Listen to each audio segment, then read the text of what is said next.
नमस्कार मित्रों, welcome to GS with RD. Shankar. आज मैं आप लोगों के समक्ष जीएस के एक महत्वपूर्ण सेक्शन हिस्ट्री के साथ अपने अभियान की शुरुआत कर रहा हूं। आप लोगों को मैं एक बात और स्पष्ट कर देना चाहता हूं कि मैं जो भी इस चैनल के माध्यम से बताऊंगा उसमें फ्लो चार्ट का ज़्यादा प्रयोग होगा, जिससे आप फैक्ट और कंसेप्ट दोनों को लंबे समय तक अच्छे से याद रख पाएंगे। तो आइए अब टॉपिक की शुरुआत करें। उस टॉपिक के संदर्भ में मैं आपको बताऊं कि आज से हम अपनी कक्षा की शुरुआत इतिहास विषय के साथ करेंगे। इतिहास को हम अपने अध्ययन की सुविधा के लिए 3 भागों में बांटकर देखते हैं: प्राचीन, मध्यकालीन और आधुनिक। प्राचीन, जिसका समय पाषाण काल से लेकर अरब आक्रमण जो कि 712 ईस्वी के आसपास होता है वहाँ तक।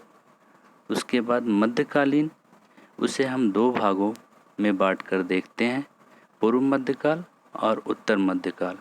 जबकि आधुनिक काल को भी अपने अध्ययन की सुविधा के लिए हम 2 भागों में बांटकर देखेंगे: स्वतंत्रता प्राप्ति से पूर्व और स्वतंत्रता प्राप्ति के बाद। यह पूरा का पूरा विभाजन हम अपनी अध्ययन की सुविधा के अनुसार करते हैं, क्योंकि ऐसा विभाजन कहीं भी किताबों में स्पष्ट रूप से उल्लेखित नहीं है। तो आइए आगे प्राचीन भारतीय इतिहास को हम 3 भागों में बांटकर देखते हैं: प्रागैतिहासिक काल, आद्यैतिहासिक काल और ऐतिहासिक काल। प्रागैतिहासिक काल वैसा काल जिसका कोई लिखित साक्ष्य उपलब्ध नहीं है, अर्थात इस काल का पूरा अध्ययन हमारे पुरातात्विक स्रोतों पर निर्भर है। पुरातात्विक स्रोत जैसे सिक्के, स्मारक, स्तंभ इत्यादि इस काल के प्रतिनिधित्व के रूप में हम पाषाण काल को देख सकते हैं। उसके बाद आद्य ऐतिहासिक काल। आद्य ऐतिहासिक काल में हमें लिखित साक्ष्य तो उपलब्ध होते हैं, परंतु लिपि अपठनीय होने के कारण कोई स्पष्ट जानकारी हमें नहीं मिल पाती, जैसे हड़प्पा सभ्यता या सिंधु घाटी सभ्यता। आप सभी को मालूम ही होगा कि हड़प्पा सभ्यता में काफ़ी लिपि मिली तो है, लेकिन उसे पढ़ा नहीं जा सका। और वहीं दूसरी तरफ ऐतिहासिक काल, जहाँ के बारे में हम स्पष्ट रूप से कह सकते हैं कि यहाँ साक्ष्य उपलब्ध हैं और उसे पढ़ा भी जा सका है, जैसे 6ठी शताब्दी ईसा पूर्व के बाद का काल और वहाँ से लेकर अभी वर्तमान समय तक इस काल के अंतर्गत हम देख सकते हैं। पाषाण काल। पाषाण काल को पुनः 3 भागों में बांटकर देखते हैं: पुरापाषाण काल, मध्य पाषाण काल और नवपाषाण काल।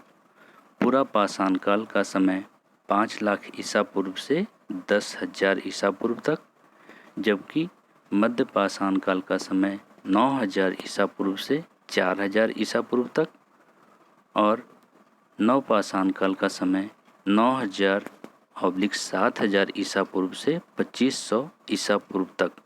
यहाँ एक बात मैं आप लोगों को स्पष्ट कर दूं कि 9,000/7,000 जो मैंने इसमें तिथि अंकित किया हूँ, वो 9,000 ईसा पूर्व वैश्विक संदर्भ में, जबकि 7,000 ईसा पूर्व भारतीय संदर्भ में उल्लिखित है।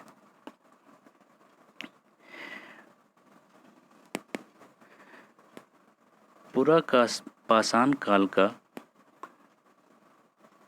जो जीवन था वो मुख्य रूप से आखेट एवं खाद्य संग्राहक के रूप में हमें दिखाई पड़ता है, जबकि मध्य पाषाण काल आते आते आखेटक एवं पशुपालक प्रवृत्ति दिखाई पड़ती है। और इसी क्रम में उत्तरोत्तर प्रगति के कारण नवपाषाण काल में हमें अनेकों प्रगति दिखाई पड़ते हैं और इस समय में हम स्पष्ट रूप से खाद्य उत्पादक प्रवृत्ति, चाक का आविष्कार, अस्थायी ग्राम जीवन का विकास, इसी प्रकार के अनेकों उदाहरण हमें मिलते हैं। पुनः पुरापाषाण काल को हम 3 भागों में बांटकर इसका अध्ययन करेंगे, जैसे निम्न पुरापाषाण काल, मध्य पुरापाषाण काल, उच्च पुरापाषाण काल। यहाँ हमने मध्य पुरापाषाण काल के नीचे कोष्ठ में फलक संस्कृति लिखा हुआ है। ये क्वेश्चन कई बार एग्जामों में पूछ चुका हुआ है कि फलक संस्कृति का प्रतिनिधित्व करता है। नीचे 4 ऑप्शन दिए रहेंगे, उसमें एक मध्य पुरापाषाण काल भी रहेगा और एक मध्य पाषाण काल और 2 अन्य ऑप्शन रहेंगे। तो इसमें आप लोगों को कोई संदेह नहीं होना चाहिए कि फलक संस्कृति का संबंध मध्य पुरापाषाण काल से है, ना कि मध्य पाषाण काल से। इसके अलावा पाषाण काल से संबंधित बहुत सारे फैक्ट आपको और जानने होंगे, जैसे वर्तमान समय में जो हम लोग अग्नि का प्रयोग करते हैं वो हमें पता होना चाहिए कि इसका आविष्कार किस काल में हुआ और प्रयोग किस काल में प्रारंभ हुआ। तो इस क्रम में मैं आपको बता दूं कि अग्नि का आविष्कार हमें पुरापाषाण काल के अंतर्गत निम्न पुरापाषाण काल में दिखाई पड़ता है, जबकि अग्नि के प्रयोग का साक्ष्य हमें उच्च पुरापाषाण काल में दिखाई पड़ता है। इसके अलावा आपको बहुत सारे एग्जामों में इस काल से संबंधित स्थल और उनसे संबंधित राज्य का पूछा जाता है। जैसे पुरापाषाण काल के संदर्भ में प्रमुख स्थल को हम देखें तो कश्मीर, थार राजस्थान में स्थित है, बेलन घाटी जो कि मिर्ज़ापुर उत्तर प्रदेश में स्थित है, भीमबेटका की गुफाएं जो कि मध्य प्रदेश में स्थित है, सोहन नदी घाटी पाकिस्तान के पंजाब प्रांत में स्थित है। इसके अलावा इस समय में जो मुख्य औजार होते थे वो कुल्हाड़ी या हस्त कुठार, बिदारनी, चॉपर जैसे मुख्य रूप से औजार दृष्टिगोचर होते हैं। वहीं मध्य पाषाण काल के उपकरणों में देखें तो उपकरण तो वही होंगे, लेकिन उसमें उत्तरोत्तर प्रगति के कारण उसमें सूक्ष्मता, मतलब कि औजार पहले की तुलना में छोटे छोटे होंगे, पत्थर निर्मित छोटे छोटे औजार मिलते हैं। और जबकि मध्य पाषाण काल से संबंधित स्थल में देखेंगे तो हम यह पाते हैं कि इस काल में अत्यधिक प्रगति होने के कारण बहुत सारे स्थल प्रतिनिधित्व करते हुए दिखाई पड़ते हैं, जैसे मध्य प्रदेश में आदमगढ़ और होशंगाबाद, राजस्थान में बागोर, गुजरात में लंगनाज, उत्तर प्रदेश में मेजा, सराय नहाराय, बिहार में मुंगेर के पास स्थल इसके प्रतिनिधित्व करते हुए दिखाई पड़ते हैं। इसके अलावा जब हम और आगे अपनी दृष्टि करते हैं तो नवपाषाण काल में बहुत सारे नई चीज़ों से हमें परिचित होने को मिलता है, जैसे मानव ने सर्वप्रथम खेती करना प्रारंभ किया। जो औजार थे इस समय उसमें पॉलिशदार पत्थर के औजार मिलते हैं, हड्डियों के औजार मिलते हैं और उसमें सूक्ष्मता दिखाई पड़ती है। चाक का आविष्कार इसी समय में होता है, जिससे विभिन्न प्रकार के मृदवांडों का निर्माण हुआ और उन मृदवांडों में हमें अनेक प्रकार के मृदवांड जैसे काला मृदवांड, धूसर मृदवांड, चटाई की छाप वाले मृदवांड दिखाई पड़ते हैं। नवपाषाण काल से संबंधित स्थलों में पाकिस्तान स्थित मेहरगढ़, कश्मीर स्थित बुरझोम, गुफकराल, उत्तर प्रदेश स्थित कोल्डीहवा, बिहार स्थित चिरांद, सेनवार, असम स्थित मारकडोला, कर्नाटक स्थित ब्रह्मगिरी, हल्लूर, कोडेकल, मस्की, तमिलनाडु स्थित पय्यमपल्ली जैसे प्रमुख स्थल हमें दृष्टिगोचर होते हैं। इसके अलावा और भी बहुत सारे फैक्ट पाषाण काल से संबंधित है, उनमें कुछ की चर्चा मैं कर देता हूँ। जैसे मेहरगढ़ से गेहूं एवं जौ की खेती का तथा बकरी एवं भेड़ पालन करने का प्राचीनतम साक्ष्य प्राप्त होता है। कोल्डीहवा से चावल उत्पादन का प्राचीनतम साक्ष्य प्राप्त होता है। बुरझोम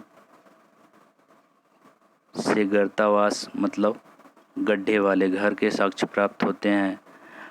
हड्डियों वाले औजार प्राप्त होते हैं। यहाँ कब्र में मालिकों के साथ उनके पालतू कुत्तों को दफनाया गया है, उनके साक्ष्य प्राप्त होते हैं। गुफकराल, यहाँ पर पशुपालन और कृषि दोनों साथ साथ होता था, उसके साक्ष्य मिलते हैं।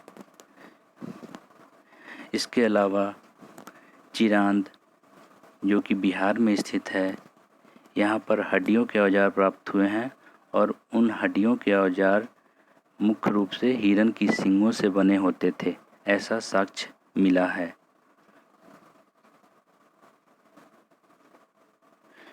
पिकली हल, यहाँ पर राख के ढेर एवं मानव निवास दोनों साथ साथ मिले हैं।